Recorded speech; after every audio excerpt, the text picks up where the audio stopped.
Hello, interwebs, and welcome to Close Up. I'm your co-host, Joe. And I'm Ryan. Today, Ryan and I discuss Ridley Scott's new historical epic, Napoleon.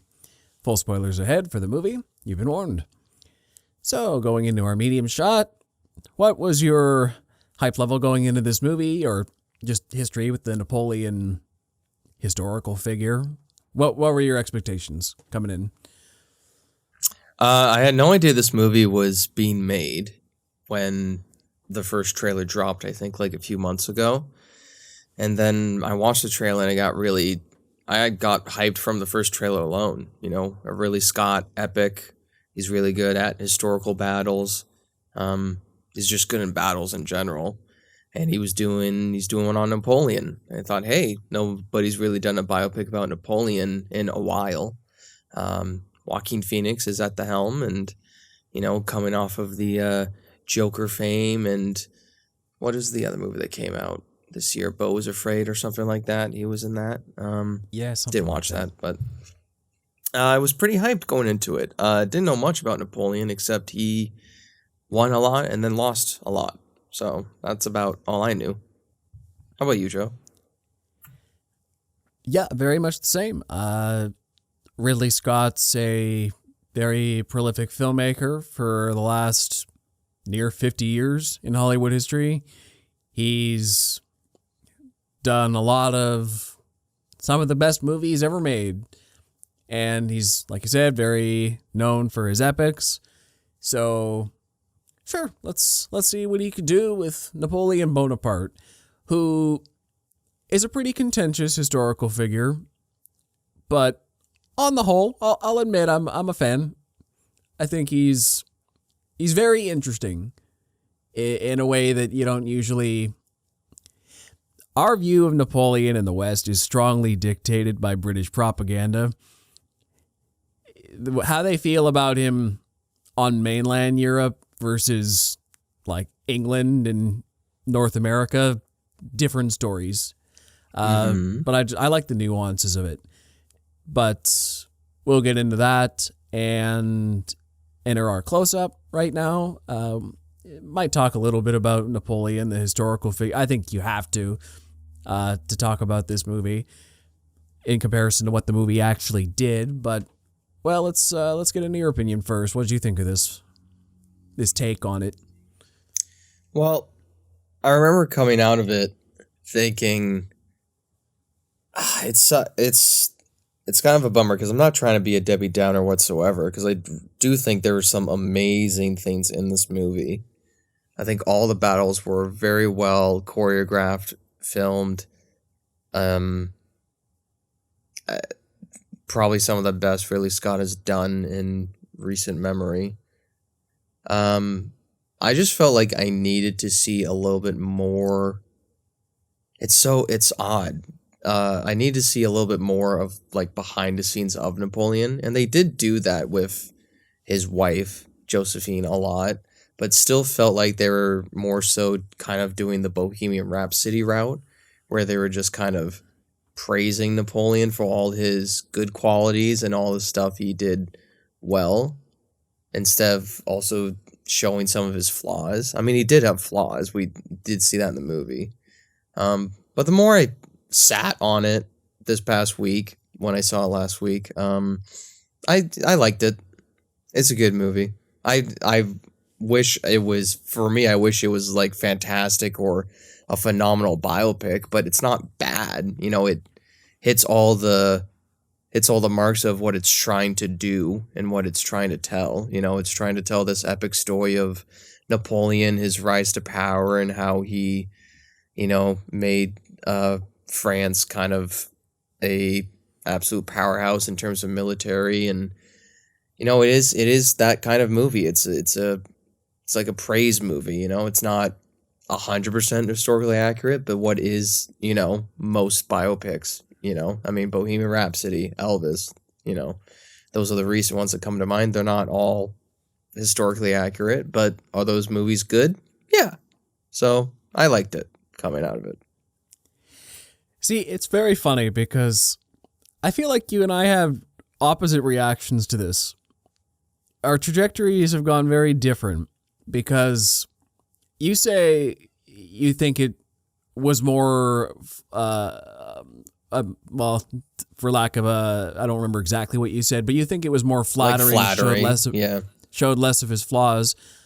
I think the exact opposite. I think this was, I feel like it went very heavy on his ego, and it played very strongly, I think, into those British propaganda elements.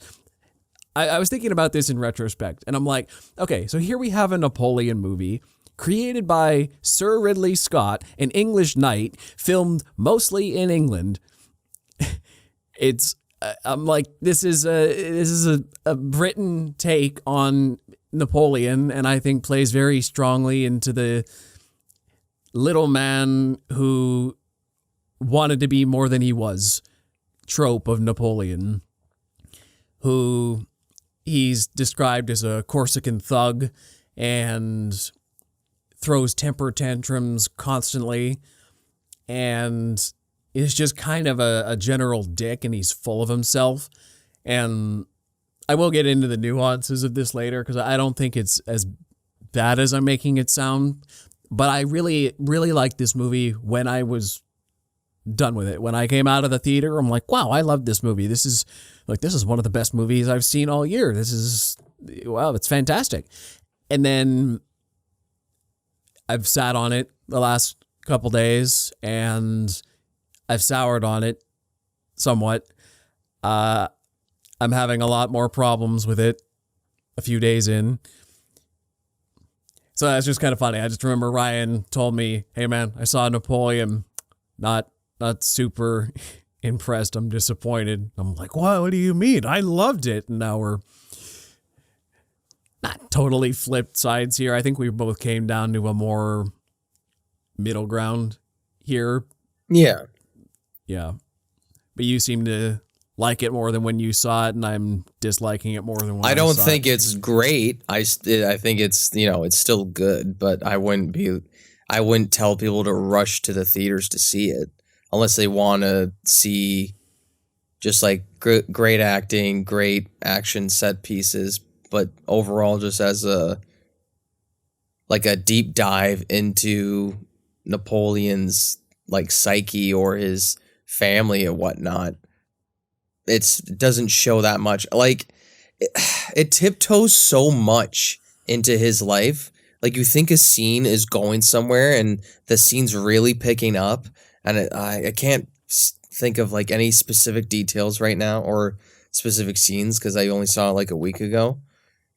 And it should come to mind, but for some reason it didn't. And what I'll tell you is you made a good comparison to biopics, but it did that thing bad biopics do, where instead of telling a story about a segment of somebody's life, it tries to do the entirety of this very important person's life in the span of 2.5 hours. So I think the movie was well paced per feeling. It never dragged. I was constantly invested in it. But in terms of the story, the pacing is breakneck to the point where it doesn't let us sit with any single moment of his life. You just see, oh, and he fought in this battle, and he fought with his wife here. And, some of these things kind of carry forward his problems with Josephine not being able to produce an heir.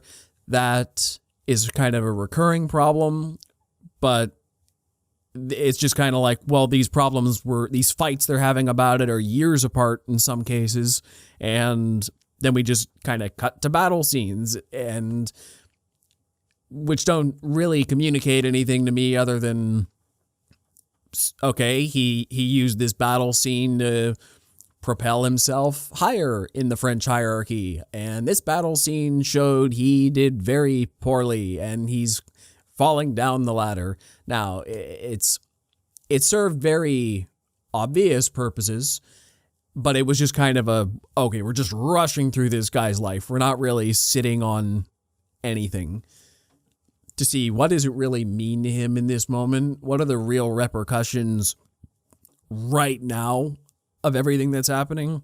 It's just flyby. Exactly. Like they never really hold on to what the scene is leading up to for me. It's always, and this happened, and then this happened, and then this happened. It's like they're trying to tell what, 40 years of, or 30 to 40 years of About 30. military and family experience of one of the like biggest generals of all time, but it never sits down and lets the audience really soak in a scene.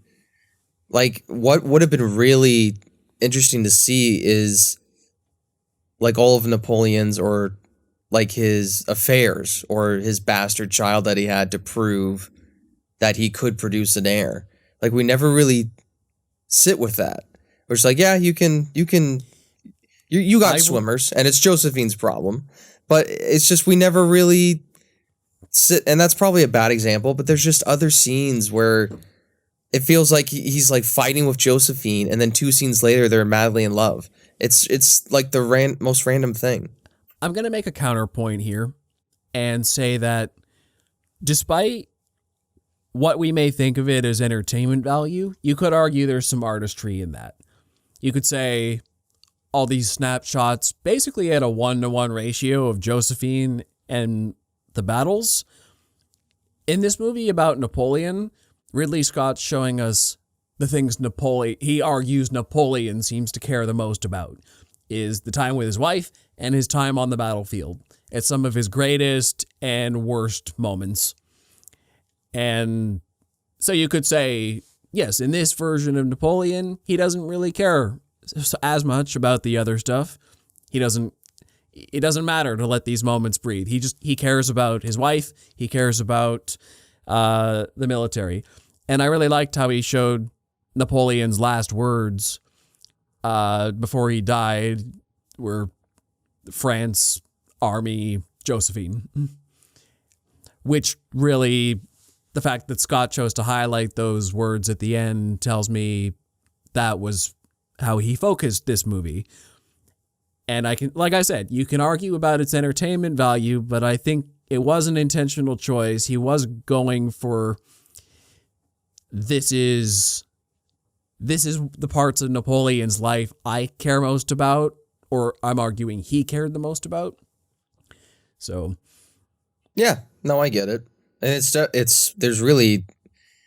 the one of 3 ways to tell a biopic. There's the truth, and there's making up bullshit, and then there's the way you would think that person would want to be seen, or just putting them only in a flattering light. And that's really what Ridley did here, and I can't fault him for that.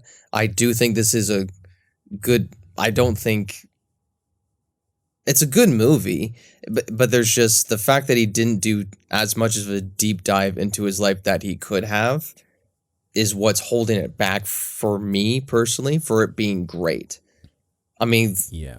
Let's not even talk about the deep dive into his life, or even just who he was as a person. Just the actual shots and the battle scenes in this movie are phenomenal. They're great. Exceptional. They're amazing. The fight on the ice, when absolutely slaughtering the Persia. Is that who they are? Is it the Persia? Austria, excuse me. Those guys, and just you absolutely see the brilliance of Napoleon's tactical mind in this movie. All that stuff is done phenomenal. And just the way Joaquin Phoenix portrays him, the way he acts, and the way he kind of flip-flops between his emotions. He's got a sense of humor. There's some funny scenes in this movie, but he can be funny. Deadly serious. Yeah. Never thought I'd laugh watching Joaquin Phoenix eat a lamb chop, but, that's a... Destiny gave me this lamb chop. That's being pushed all over social media right now. Yeah, so it's still a good movie, but there's just... Again, I just keep comparing it to Bohemian Rhapsody. There's stuff that's keeping it from making it great. And I make this comparison with my friends a lot, but the reason that Bohemian Rhapsody failed for me and Rocket Man succeeded is because they actually showed the struggle that Elton John went through with all his drugs and the money and his sexuality, and how that affected him in his life, and how he really did hit rock bottom and then he just soared later on in life. Where in Bohemian Rhapsody, you see one pan shot of drugs on the table, but you don't see Freddie Mercury take the drugs on the table. Now, you could say the people making that, they don't want to show Freddie Mercury in a bad light because he did mean a lot to so many people. But Elton John means so much to so many people. And is it because he's still alive? Is that the difference between how do we portray this man in this movie or not? I guarantee you, me personally being a huge Queen fan, I would have been fine seeing Freddie Mercury hit the rock bottoms that he had, which I really don't know what he went through because they didn't tell us, because it would have humanized him. It would have made him, it would have helped me connect with him more on a personal level. Not to say Bohemian Rhapsody is a bad movie, but it stopped it from being great. That's my whole point with biopics. It's just, you can tell the story you want, but if you want me to really connect with a person, you got to show some of the flaws and some of the ups and downs that they went through in life. And Napoleon didn't really do that for me. It did for me, but just a lot of this movie I find is written in between the lines. It doesn't spell out everything in every conversation, but when I hear the criticism that this movie lacks some of those nuances, I do think a lot of them are there more than people give it credit for. Like, well, let me see examples here. Yeah, okay. So it's like when he's talking to his wife and, you know, he says, well, you know, you're like, say you're nothing without me. And then she flips it back on him later. On the surface, that scene is just like, okay, this is kind of a toxic romance. They're obsessed with each other, and they have this kind of weird power over each other. But the movie kind of plays on that under the surface a little bit too.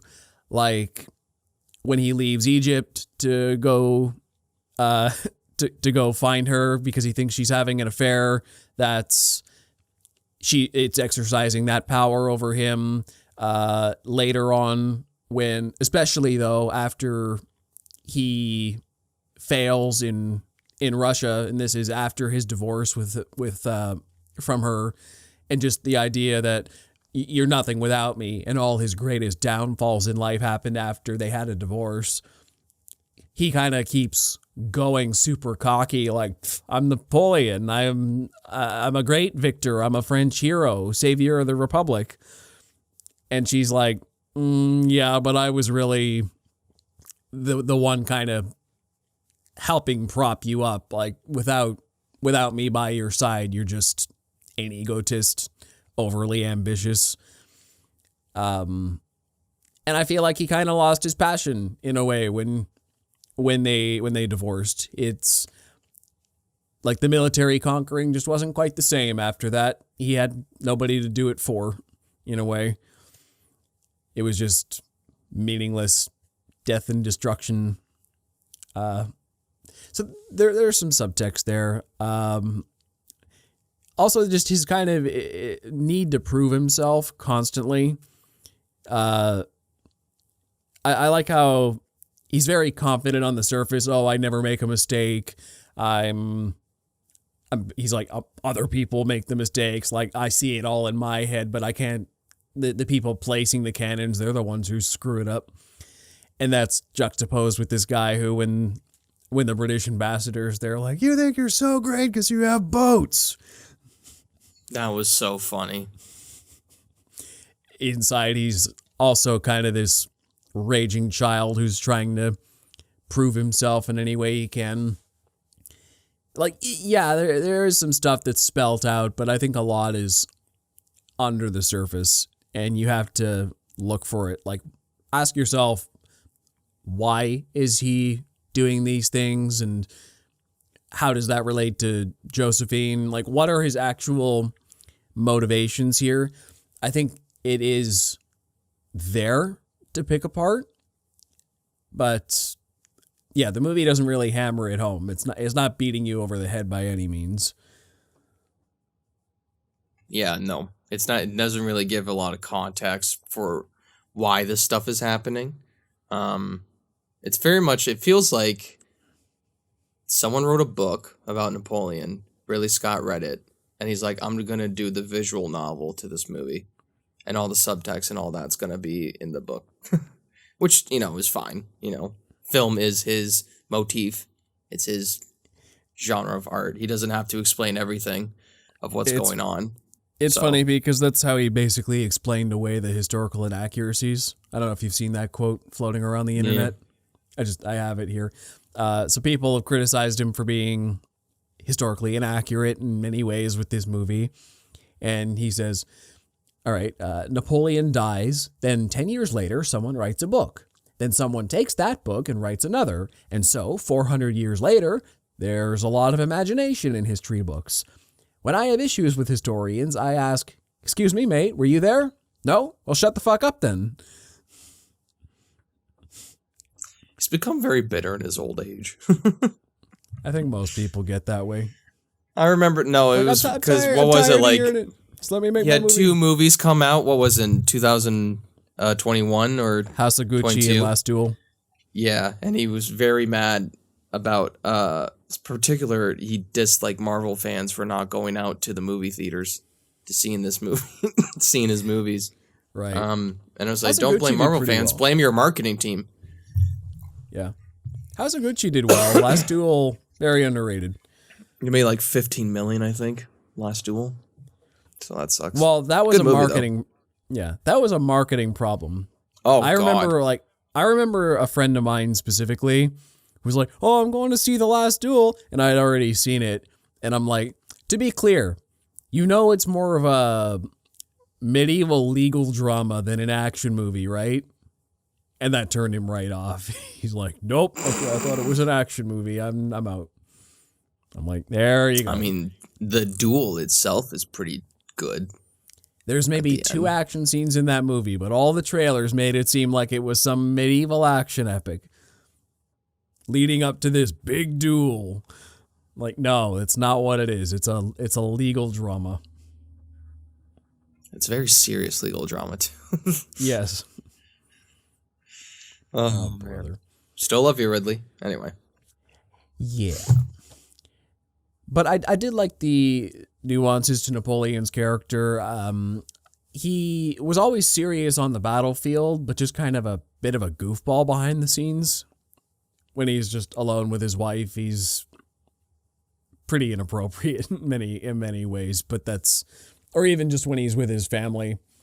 Like that scene when he's yelling at her about an heir over dinner. And then when they're alone, they make up and he's like, I don't want to divorce you, but I will if I have to. She's like, get your shit together. Yeah. What else here? What the weirdest thing was, I remember walking out and I was overhearing a conversation and somebody had the thought of, I just feel like a 2.5-hour movie is not enough to tell about Napoleon's story. And then he said something like, maybe like an 8-hour miniseries. And then back of my mind is like, yeah, but people don't watch, like a lot of people don't watch streaming miniseries unless they're really high quality and well known. Like the last one I can think of is Chernobyl. Yeah. It has been floated that Ridley Scott plans to release a 4 hours director's cut on Apple TV, which some people are theorizing was always part of the marketing strategy. Release a decent movie in theaters, 2.5 hours, good enough to get people in theaters, and then release the actual cut of the movie on streaming. It's like, well, you liked the movie enough in theaters, did you? Here's an hour and a half more. But you got to get Apple TV. You can call it, here's a dumb joke, you can call it Napoleon, the Dynamite Edition. And then you just confuse everybody who's trying to rent or buy Napoleon 4 hours of Napoleon Dynamite. I can't believe this exists. Oh, it's about actual Napoleon? Oh, Boo. man. Is Pedro in it at least? No. No. Which is a little scummy of them, but it's also... It's an interesting marketing strategy if that's what they're doing. Yeah. I've never seen something like that. I'm not getting Apple TV for it. I mean, if you buy like one Apple product, you get like a 3-month trial anyway. So I might actually finally activate. From what I've heard Ridley Scott say, his extended cut would focus more on Josephine. That extra hour and a half would be more scenes about her. Behind the Just scenes what I of want. Napoleon. Yeah, as a bit of that counterbalance. I kind of liked in the back half of the movie when after they divorced, he was still, like they were both at a very low point by then. He was off losing all these battles and she was just waiting around her mansion. She had nothing else to do anymore. She was the empress and now she's just the emperor's former lover. Right. Yeah. And even then, the tabloids are still writing about her when she's dancing with the Tsar. Oh, yeah. There's a lot of this movie I missed. Or just trying to remember it. Yeah. I also think it's interesting that she had serial affairs as well on him. That was so funny to me, though, Yeah. when she's like, what? Like, you haven't had affairs? Well, yeah. Uh-huh. Well, yeah. I have. And were they pretty? Some. I like how he admits that some were ugly. Yeah. And did you love them? No. She's like, well, there. I'm like, good. You turn Chill it the on. fuck out. Yeah. When you do it, it's fine. When I do it, it's a problem. Men. Yeah. Well, I mean, if we're talking historically, yeah, they wouldn't write about him having affairs. That's just expected. Yeah. That's just a regular Tuesday. Yep. The woman has affairs. It's in the tabloids. And we can't have that. Yeah. It's just funny when he's reading about it. And then he throws all her stuff out in the rain. This movie's like half rom-com. It's weird. I know, that was very rom-com. It's not what It was hilarious. You know, it really reminded me of the Whitecaps episode in The Sopranos. When spoiler alert, when Carm throws all of Tony's stuff out the window because the Russian lady called her. Yeah. Yeah, that was good. Carm, what did I do? What did I do this time? They broke it up. I think that's the episode she won the Emmy for. Really? Yeah. Oh, good for her. The breakup. I don't know. It's weird how the Emmys work for like TV shows because like sometimes they credit like specific episodes for it, but it's like, why don't you credit the whole season? The whole season got released. I don't know. Yeah. So I think it's interesting about this character. He's an egotist, though it's a little bit earned. He's a noble leader and a lover, but also a bit possessive and temperamental. I think they do show both sides to him.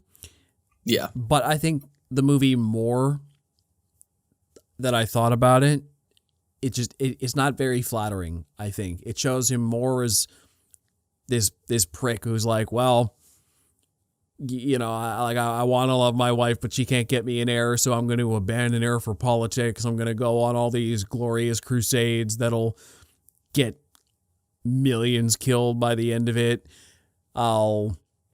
Everyone kind of sees me as a thug, and he doesn't really do anything to dissuade that interpretation of him.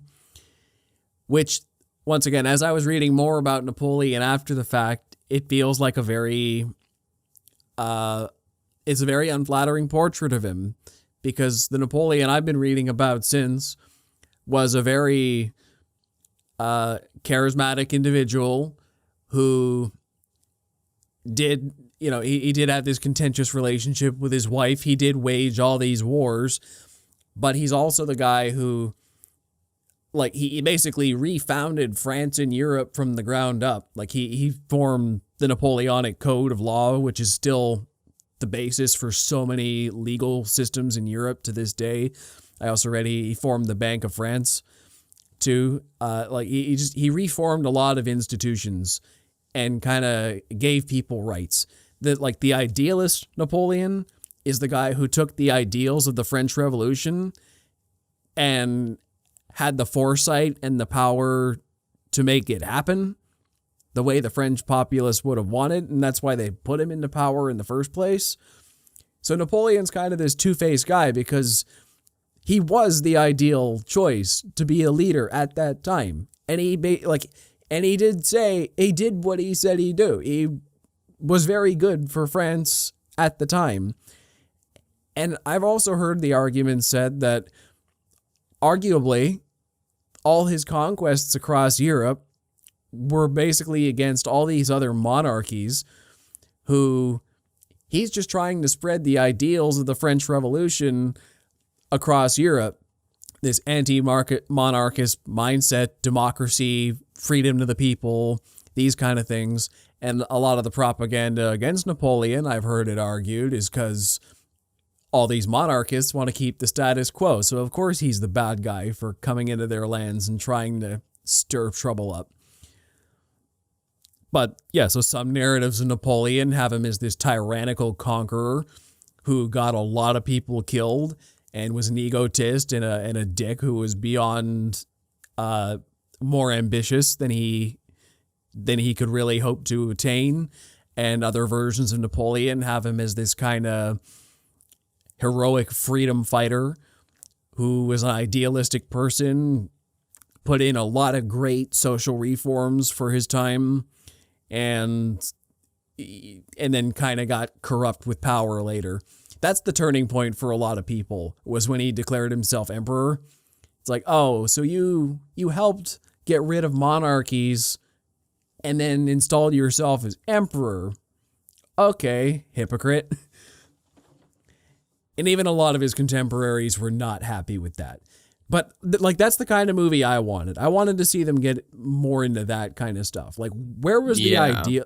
Where was this political idealist who got corrupt with power?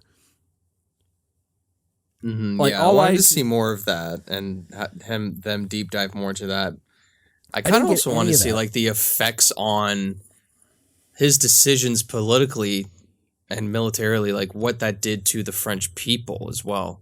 We don't really see, and again, the movie's called Napoleon, it's about him, but just a little bit tidbits here and there of maybe the country's reaction to him, because really the only reactions we do see is either him gunning down the population in, I think, what was it, Paris or wherever, I can't remember where it was, during quelling the royalist insurrection.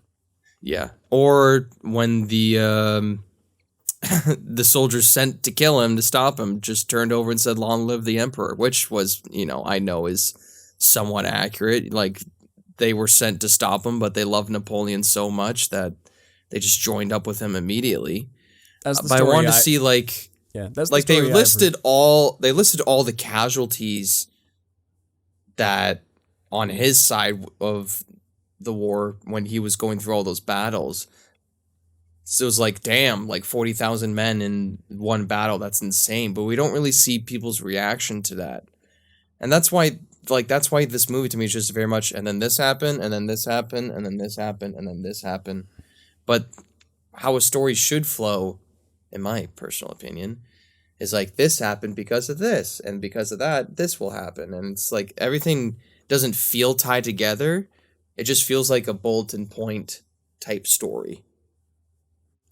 Yeah, and it's just kind of a weird mismatch, right? Because it's not even historically accurate enough that you could say, and then this happened, and then this happened, like a documentary would. Right. So it's not historical and accurate enough to do the documentary thing, but it's not focused enough to do the movie thing either, so we can forgive it. So it's riding this weird in-between area of like trying to be a Hollywood movie and a documentary, or just a Hollywood movie that took on way too much. Right. I still think it's crazy that he basically accomplished everything in this movie in a little less than 20 years. Oh, for sure. It's wild. I can't even imagine living in times like that, where one guy just rewrote the borders of an entire continent. Multiple times Through his conquest, declares himself emperor. And I also thought it was interesting, all those allusions to Julius Caesar, because from what I know, he effectively did the same thing. They formed a democratic triumvirate, and then the head of the triumvirate took over as emperor. And until he had his downfall. Mm-hmm. Yeah. It's very interesting. I've also heard, like, there's this YouTube channel called Oversimplified. If nobody's watched this YouTube channel, it's great. They kind of mix he has like simple animation style, historical stories. So he did like the Prohibition, he did World War I, World War II, how that happened. It's like 15 to 30 minutes videos each. He's done a bunch of like historical wars and all that, and he did the Napoleonic Wars, and he kind of compared him to Caesar, but he also compared him to sort of like Alexander the Great and how much he accomplished and all he conquered. He does a fantastic job on this. Kind of me just like, we're not sponsored by this guy, but it's kind of like he does a fantastic job about explaining every detail of Napoleon's life, but also when it comes to like the serious parts, he just uses like historically accurate paintings and like shows the casualties that actually happened in his war, and explains all the death and destruction that happened throughout Napoleon's reign. I just shout out to him, but like it's just crazy how much Ridley put into this movie, but also how much he did leave out, because there is so much more that Napoleon did, so many more battles that he went through, but also it's a 2.5 hour movie. You can't fucking fit everything that Napoleon did into one movie. That's crazy. But what he did put in, I thought, here's a highlight reel of his life. Here's basically the most important battles or events that happened in Napoleon's life. Yes, the other battles and the other stuff might be as important in his life, but it's not widely known. And here's what people expect to see, and here's what I'm going to put my energy towards. True. I was just thinking, here's another example of a way they kind of undermine the character. I was reading about the Egyptian campaign. In this movie, they're like, yep, he fired at the pyramids, which he didn't do. But it looks cool on camera. He like opens the mummy case and is like desecrating the culture, which he arguably kind of did. But really what he's known for with Egypt, from my research here, just like ever so slightly getting into it, into the research, what I read is he brought all these scientists and philosophers with him to Egypt to really study this culture. And by the time they plundered a whole lot of treasures, I'm pretty sure including the Rosetta Stone is where they found that in that campaign. And basically by the time he left, historians say it arguably founded the field of Egyptology because of the minds he brought there during that campaign to just study this culture and its artifacts. So, this is the kind of legacy of Napoleon we don't get to see. All we got to see was he strolled into Egypt and shot a cannonball into the Pyramid of Giza and then desecrated a mummy. And we're like, well, what about the fact that he kind of thought the culture was cool and he dedicated a lot of his resources to learning about it and finding historical things and Like, where's that nuance, right? Where's this guy who kind of cherishes the cultures he conquers? No, he'll put the hat on the sarcophagus. Yeah, That's and all like, you get. where's that? I mean, it's like by today's standards, we still consider this stuff bad, but for his time, he's nearly respectful of the people he's conquering in a way. Like, besides the mass murder, he's interested. It was a different time. Yeah. You had to murder people to learn about them. Everybody knew that. Yeah. Jesus Christ. But I just mean the movie, like, as bad as it is, the movie doesn't even try to do anything interesting like that. It just says, nope, this is what happened in the most crude way possible. Yeah, they should have deep dived more into like why he was in Egypt, or like his interest into Egypt, because there really was only like 2 scenes. Yeah. I just love Napoleon's story in the end, because how many times can you say this happened in world history? I mean, even I know a lot of people compare him to Hitler, which I don't think is a fair comparison, because Not I don't at think all. because like Napoleon was a conqueror, but he wasn't evil. He wasn't, like I said, if anything, he was an idealist spreading mostly good ideas through warfare badly, but he had his heart in the right place in many ways. But like you look at someone like Hitler, who's probably the next closest thing to Napoleon in our history. It's like Napoleon did all this conquering, and then Hitler's story ended with himself getting shot in the bunker. And look at Napoleon. No, I'm just kidding. Yeah, like look at Napoleon. He lost, and then he was exiled, and then he's like, nah, screw this, I'm bored. So he just waltzes back into Paris and then takes over the throne again.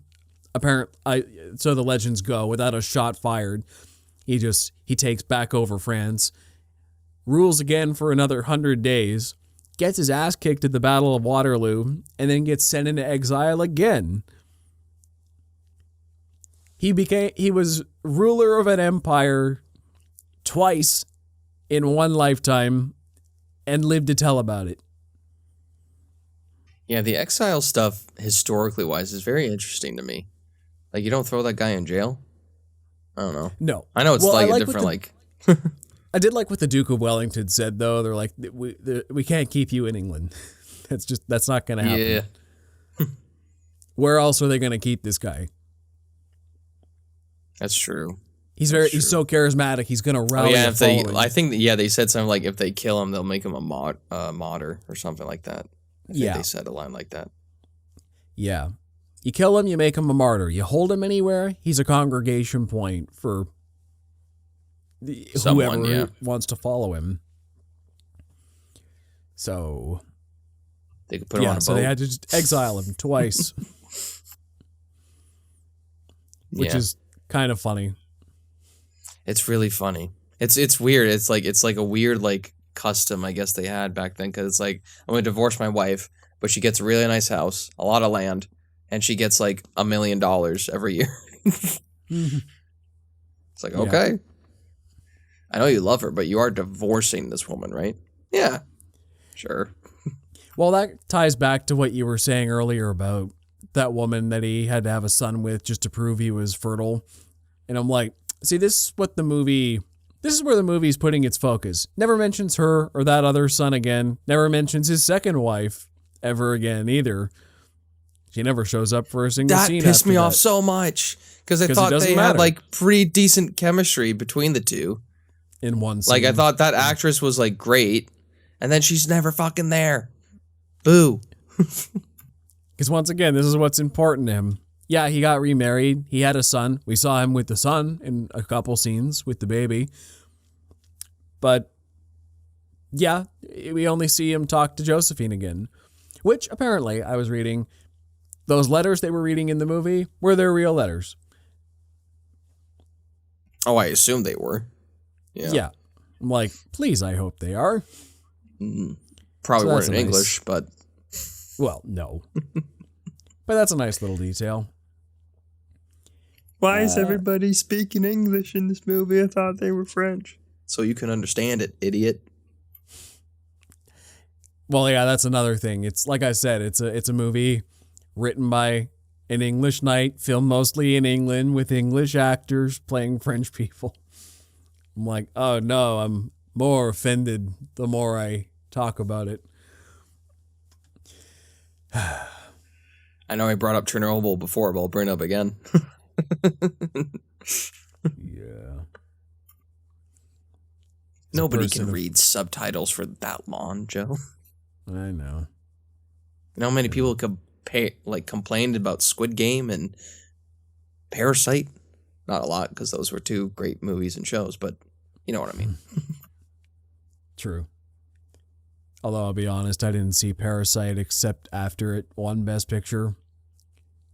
Just Same. because I was being stubborn about the subtitles. I'm like, I went to film school. I shouldn't be stubborn about this stuff. Good movie. It's a mental Weird turn. roadblock. I just gotta get over. Movies. There's only one time. There's only one time when I watched in the movie theater, I got distracted by something, and then I missed the subtitle. I was like, "Fuck, damn it!" Right at a big twist. Yeah, imagine it was right at the fucking. No, I am your father. What? What'd he say? What'd he say? Why is he screaming? What'd he say? Why is he upset? I was getting popcorn. So I really like the way the action is filmed in this. I like how Ridley Scott has that super energetic camera that's like point of view, and it's right in the action sometimes, and it's super chaotic. Like sometimes guys are like running around the camera beating up stuff just below it, or that was really cool.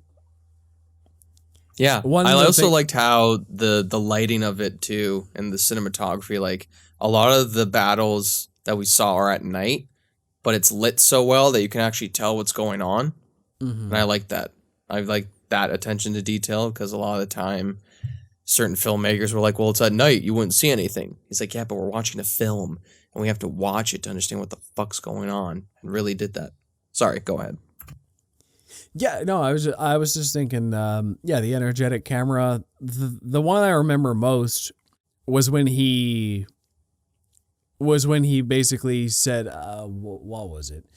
That he basically dissolved the parliament. It was like, oh, I'm in charge now. And he kind of isolated them all in that one building. And then they all rampaged against him and chased him out of the building. That was so funny. That was great, yeah. But it's like first person point of view, and they're like Joaquin Phoenix falling down the stairs and then running out the door, and they're holding them back. And then he and his brother are like, let's try this again. I also love that little glance that his brother gave him. It's like, if Napoleon betrays the revolution, I'll be the first to kill him. And Napoleon looks at him like, what the hell? And his brother's just kind of shrugs his shoulders quick, like, yeah, shut the fuck up. Just go with it. Just go. They're listening. Yeah. I just love how quick the glance was there.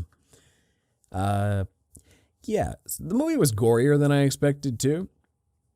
Yeah, like that scene at the beginning with the cannonball going through the horse's chest. Oh my god, that made me. That was crazy. I didn't like that. Or Marie Antoinette getting beheaded in scene 1. So I'm an idiot, and I didn't realize that was Marie Antoinette till like the end of the movie, because I know Napoleon wasn't at her execution. Yes, he was like 90 miles away in some battle or whatever, doing something else. And also, very famously, Marie Antoinette like stepped on the executioner's foot or whatever and apologized for it. I don't know. Yep, so that part that they missed. Yep, that's another thing. Lack of nuance. But another example. Hey, that's just me being dumb. And I was like, oh, that's cool. You open with Marie Antoinette's execution. The guillotine, very famous in that time. A lot of head chopping in the French Revolution. If nobody knows what the French Revolution or know a lot about it, look it up. A lot of fucking death. Heads rolled. Let them eat cake. That is Yeah, I don't know. That's a saying that's famously attributed to her, but it's also questioned whether she actually said that. It's one of those weird What? ones. Yeah, I've heard she didn't actually say that. Don't we blame her for enough, Joe? Let her have one thing. Exactly. Yeah, she's kind of a misunderstood historical figure. Many people figure. Yeah. I think she was just, from what I know of her, she was just like in the wrong place at the wrong time. Like she didn't wish ill on anybody. She was just kind of, she was just being a queen. Yeah, People were exactly. just sick of it. She was just the queen at the time when nobility is all getting beheaded, but I also like when they showed that Napoleon, being this rigid military guy, is the perfect leader for this time. When you see how ineffectual Robespierre's reign of terror is, and how like everyone's just getting beheaded the entire time, and like there really is no justice, and all the revolutionaries are just arguing with each other all day, and then they even turn on Robespierre, who tried to kill himself there. And then from this chaos, you needed actual leadership. Somebody stable with a forward-looking vision who understood the ideals of the revolution and was willing to fight for them. Yeah, I think, they told that early part of Napoleon's life very well, I found. Just like how crazy, like France was as a country before Napoleon went into power, and how he sort of just somewhat fixed everything when he came into power and just sort of calmed everything down. And I like the ending too. The first act is good and the last act is good, but the middle act is like, okay, what exactly are we doing here? Why? Montage time. Basically. Yeah, the gore in this is pretty crazy. I think, what was it when Napoleon's putting down the mob and it's like the barrage. Yeah. It's what we laugh at today, but like, I love how the military tactics like back in the day was walk in a straight line. They can't kill all of us at once. That's because it was like one shot guns and stuff. So the muskets took too long to reload. So tactically, it made sense. Okay, we all shoot, duck. Second row, shoot, duck. First row, maybe he's either dead by now or got a chance to reload. Shoot. It's the walking for me. It's just like you're just walking to your death. And then it's really funny. You get close enough to hook up your bayonets and stab, stab, stab. Yeah. It's hilarious. But yeah, when he's putting down the mob, literally the first row, there's a couple people that you just see like a blood mist. Like they're literally turned into dust. Yeah. From just all the hail of bullets, and I thought that was just like an insane visual effect. Like that person doesn't exist anymore. I also liked how there were still people alive on the ground and their legs were just blown off. God. And like everyone just kind of turns and runs, even though they have the numbers. Yeah. When people talk about overthrowing the government nowadays, I'll show them this clip and be like, what do you think's going to happen now when they have more than just guns? They have more guns that just fire more than one round now. Although the thing about that is that those were the royalists, the actual revolutionaries who, one, I guess, didn't care as much. Well, the royalists already lost. Of course, they were the ones who turned tail and ran. Yeah, fair enough. If you wanted to fight so hard, why didn't you fight your fellow man while the revolution was going on? I don't know. Maybe they probably did. I'm going to tell you. Let's see. Vanessa Kirby is incredible. Yeah, she's great.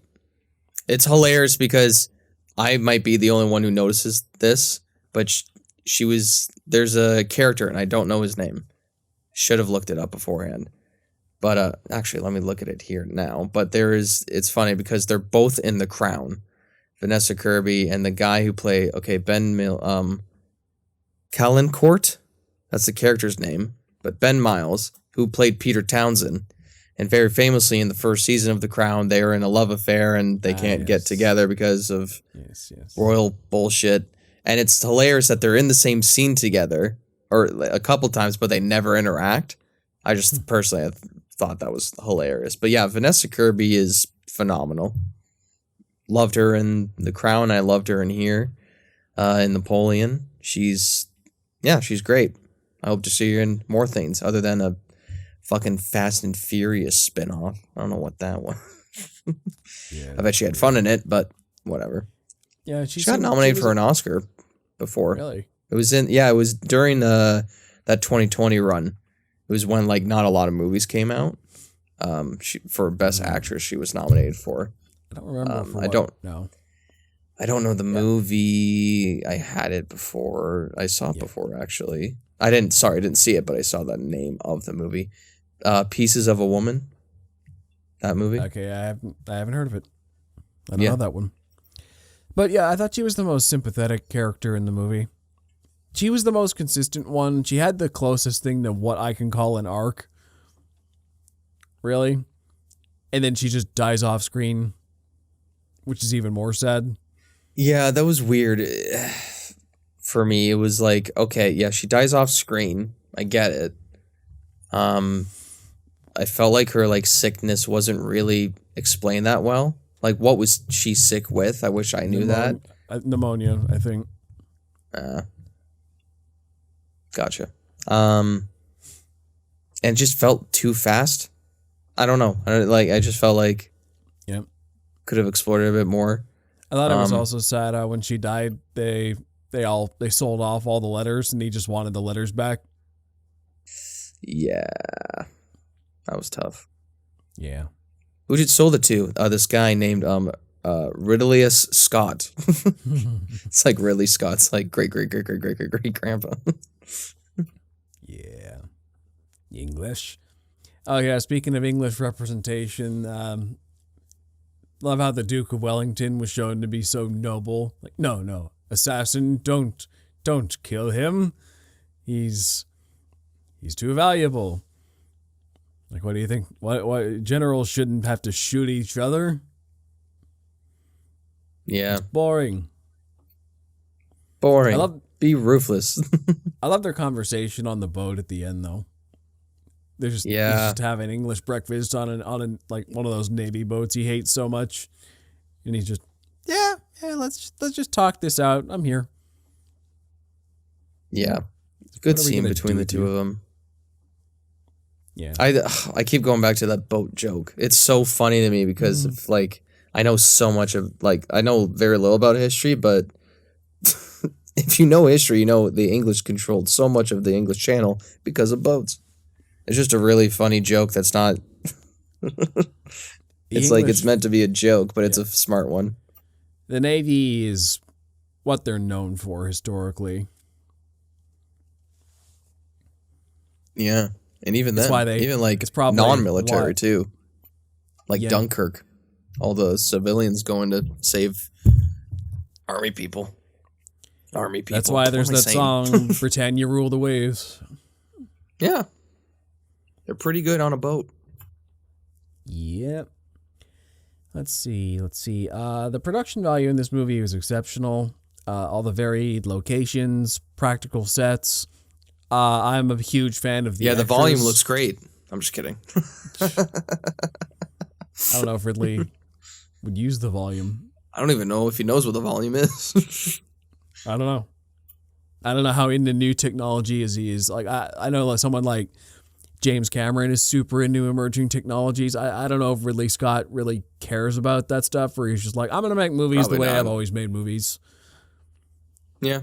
Stick to what you know. Yeah. And he's good at it. Like, when's the last time you saw a movie with this many extras in full costume just doing crazy stuff on camera? It's been a while. It was probably another Ridley Scott movie. Now that I think about it. It's very impressive to me. I'm kind of a sucker for these large-scale epics that actually pull it off. Just the fact that he got money to do this and he's actually doing a movie like this in 2023 when,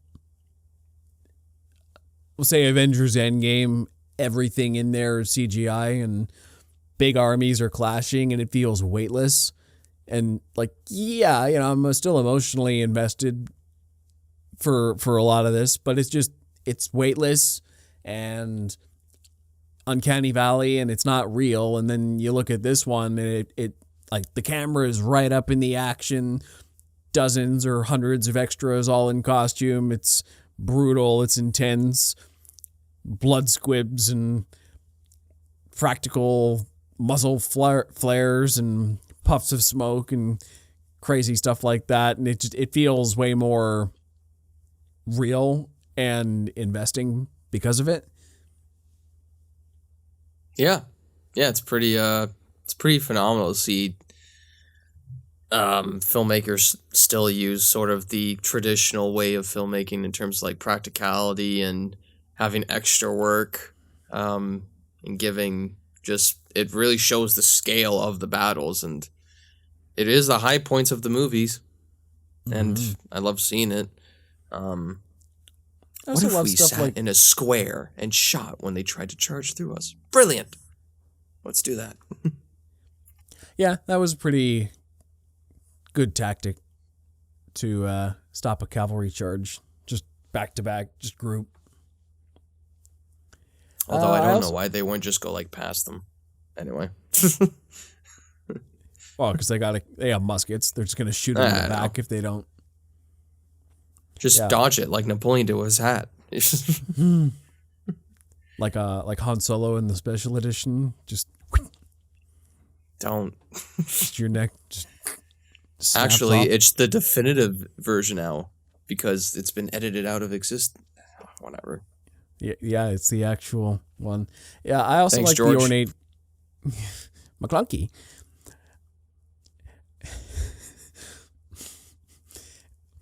I also like the ornate costumes, and also the rags on the urchins. Just the costume design is really good in this movie as well. Yeah, costume design, production design is phenomenal. I think they nailed it to a T. Especially the what's the word I'm looking for? It's not crowning. Coronation? Is that what it is? Yeah. Yeah. Yep. That coronation scene is pretty damn good in terms of the costume design. I hope that'll definitely get an Oscar nomination, hopefully. The costume design for this movie. I hope the sound design gets an Oscar nomination. Oh, because to me, yeah. that was the most impressive. I don't usually notice sound design, but every gunfire or time a cannonball hit something, or like I could nearly feel it. I was just in a regular theater. I wasn't in IMAX or AVX or anything special, but all the sounds were very affecting to me. Just they stood out as, wow, you really made me feel that punch in a way I don't usually experience. Most of the time, blows or explosions just, yeah, they happen. They're a thing. They're kind of mixed in a way that it nearly blends in. But every shot felt impactful in a way that it doesn't usually, because of the sound design specifically. Yeah, I think I totally agree. Sound design was exceptional. How'd you feel about the color grading? I feel like in some scenes it was like fine, and then others it was too blue. I'll tell you my problem with the color grading, and I feel like I've got on this rant before, but I will have it as many times as it takes for Hollywood to change its ways. I hate the way, well, basically anything, but this is a specific problem with historical fiction. It's like color graders forget that the world was just as colorful back then as it is now. They have to set anything more than 100 years ago in this drab color palette. Like blues and grays and concretes. It looks like a Russo brothers movie. Like, but a little better. Holy shit. Go like on. just let the colors pop a little. I know it's Napoleon. I know it's gritty, and you wanna desaturate just to be like, look how serious and gritty we are. It's a historical movie. There was no sunlight or colors in history. Serious all the time. Like, well, you look at historical epics from the 60s, those colors popped. True. Yeah. Look at, I don't know, Gone with the Wind, Ben-Hur. Like, I'm having trouble thinking of other examples right now, but just like any of those movies in the 30s, 50s, 60s that did epics, they were colorful and they weren't afraid to be. You know, maybe you could say, oh, maybe it takes away something or other. It makes it feel less serious to a modern audience. But that's only because we've been trained to think that desaturation means serious for some reason. It's stupid. Yeah, fair enough. That's my take on the color grading. It's weird. It felt like somebody, not to shit on the editors, but it felt like somebody did all the editing, color grading to get like the white balance correct. And then they put the one adjustment layer on the whole movie, picked their one color grade, and they're like, okay, that's it. Like they didn't adjust scene for scene, which I feel was their downfall. Yeah. Well, I think that's just about all I've got. Oh, we haven't really talked about Joaquin Phoenix at all. Yeah. He's good. Good. I thought he was playing too stoic at first. I wasn't really a fan at the beginning, but then he got to those scenes where, like I said, he was alone with Josephine and his family, and he started showing more personality, which was good. Once again, I just wish I saw a little bit more out of the character than just him either being like a jilted lover in his own mind, or just him being an egotist or having a temper. I wish I saw, like, he was occasionally tender and charming, but I wish I could have seen more of that. Or like philosophical. Yeah, there wasn't, in comparison to Vanessa Kirby, there wasn't a lot for Joaquin Phoenix to really show how good his acting like chops are. But for the stuff that he was given, he did a pretty good job. He didn't get enough material to work with. Yeah. I wish he could have gotten to show off a better range. Mm-hmm. He's a phenomenal actor. He's one of the best that's working right now. So yeah. Well, I keep seeing comparisons to his. I keep seeing comparisons to his like Joker performance, and like people are commenting like which is better. I'm like, you can't compare these two very different movies. Like, just I know like comparison, like people are just gonna tend to do it, but it's just like one's a DC property and is fiction, and one's like a biopic. Like, is that your agree to disagree question for this week? No, my agree to disagree question has nothing to do with Napoleon. Sure. Okay. Yeah. Well, Joe might hate me for this, but I love doing agree to disagrees where it's like, or I come up with questions that there's like news cycles come up or not come up with, but like stuff happens in the news or entertainment world, and I just make up a ridiculous question. That's my agree to disagrees. What were you going to say?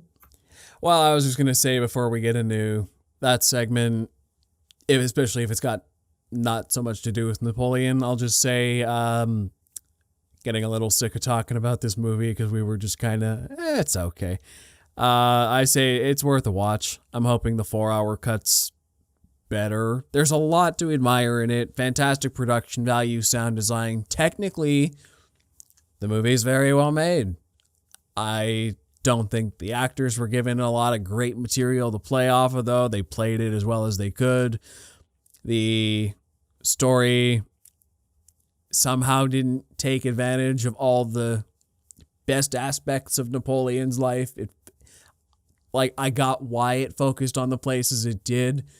but I wish it focused on different places that were Right. more. Yeah. That's more what I completely wanted agree. going in, and maybe that's a me problem of, well, how dare you bring your expectations into this story? It doesn't owe you anything. Fair point. Go into this with no expectations, know nothing about Napoleon. You might come away with something. The only thing I didn't really know going in was that he and Josephine got divorced. I never knew that. That was new to me.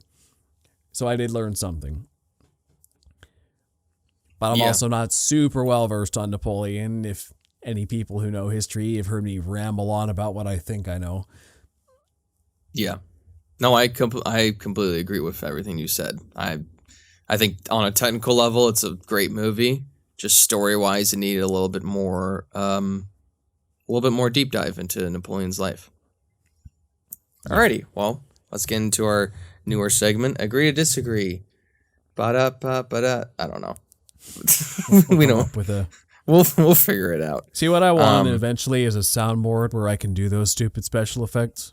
That would be brilliant. Yeah, and then you could just have clips of like our stupid jokes that we've said over these past few episodes.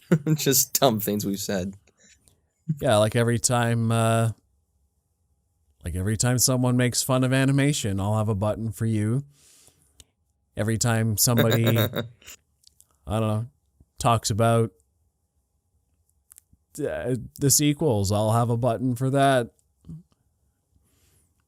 And you'll say that you love them. Anyway, I'm just kidding. Or just a clip of that soundbite of like, She-Hulk's my favorite show.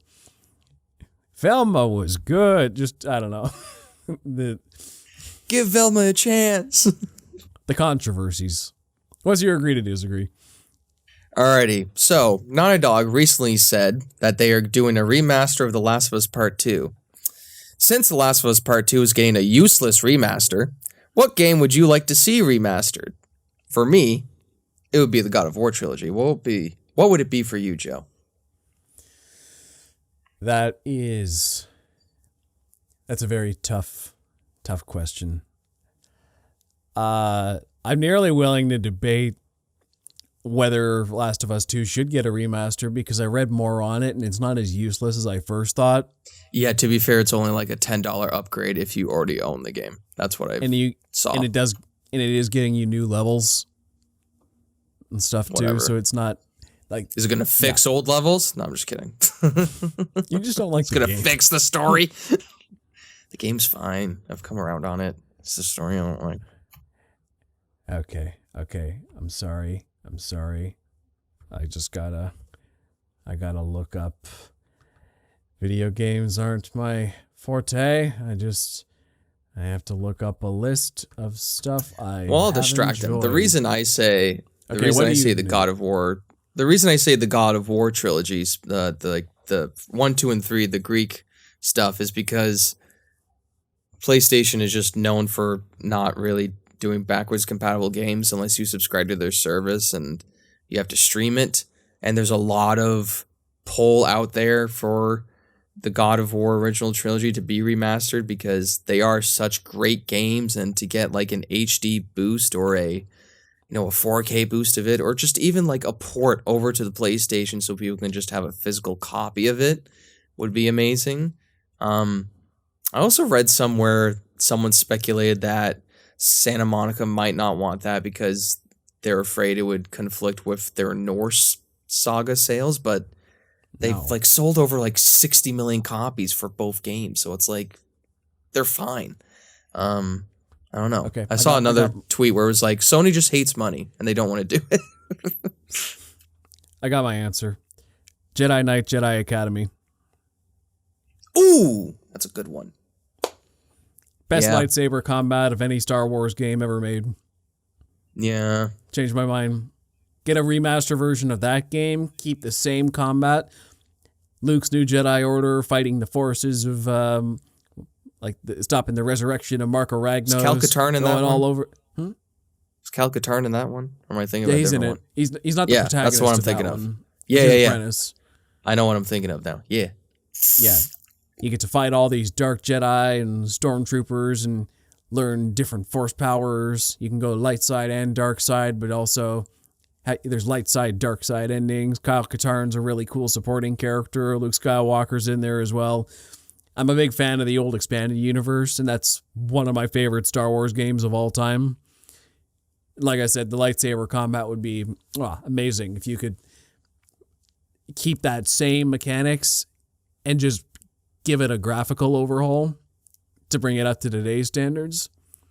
The locations are really cool in there as well. I remember you get to go to Bespin and Korriban and Yavin 4. There's a whole lot of, maybe even Coruscant. There was some city planet as well. There was a lot of really cool stuff in that game that I'd love to see get a redo. Yeah. So that's my answer. That's a good choice. God of War is a good choice too. I'm playing through those right now, and they're actually not that bad. For my standards, but I've got the PS3. Oh, they're still copy. they're still playable. I just a lot of people have upgraded to the newer system, and a lot of people don't want to do a monthly subscription in order to own one of their favorite games. I mean, or they already own those games, right? And the fact that they can't even play it on their newer console sucks. Yes. See, it's funny. I'm just going down a list of my favorite video games here, and a lot of them were well, that does not need a remaster. That doesn't need a remaster. That definitely doesn't. I'm I have something on here like Uncharted 2. I'm does that really need a remaster? I think it's still fine.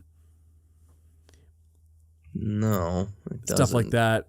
Or I'm I don't know. I Pokemon Platinum's another game on my list here. I'm it's kind of cartoony. It never needed they remaster Pokemon every year, so practically. I'm Arkham City. No, that doesn't really need a remaster either. Do not a lot touch of the ones those on my games. list, I'm they're fine. LA Noire is another one on. I'm it's already got the best facial animations I've ever seen in a game. Yeah, people have been calling for that, but I feel like they got it's there's no way they would only have to be able to do a 4K restoration of it in terms of remaster LA Noire, because the facial animation is just too good. They can't go any better. That's what I'm talking about. Everything else would, but why would you fix the main mechanic? Anyway. Yeah. That's my take. Speaking of what's really funny, Warp Zone just came out with a new sketch about how they have a certain game that's in their back catalog. And for Davis, it was that was Horizon Zero West, and it was a good one. And when you brought up Uncharted, it was oh, that's Uncharted for me. I have all four of the first four games. I have them. I bought the collection. And I bought Thief's End. What's it called? Yeah, I think that's it. I bought those. I will play them, but then this game came out, then this game came out, then this game's on sale, and then it's just yeah. I'm sorry, Uncharted fans. I will play it. It's just in back catalog. And I feel bad. Yeah. But I also don't at the same time. Because there's so many games I'm still playing. No one's allowed to talk about back catalog. I'm the last one who You're gets to not talk about that. I got a very, very bad back catalog. Anyway, that's Napoleon. You got a bad and forward catalog. Yeah. So let's plug our socials. You can find me at Ryan Walker Official on YouTube, TikTok, and on Instagram. And you can find me on Instagram, TikTok, and Facebook at Thought Play Media. Also, check out the Close Up with Ryan and Joe Facebook page for latest updates on the show. If you listen to us in audio, check out our YouTube channel. And if you're on YouTube, find us anywhere you get your favorite podcasts.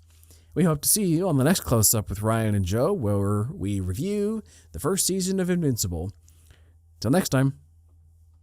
Take care. You have so many boats.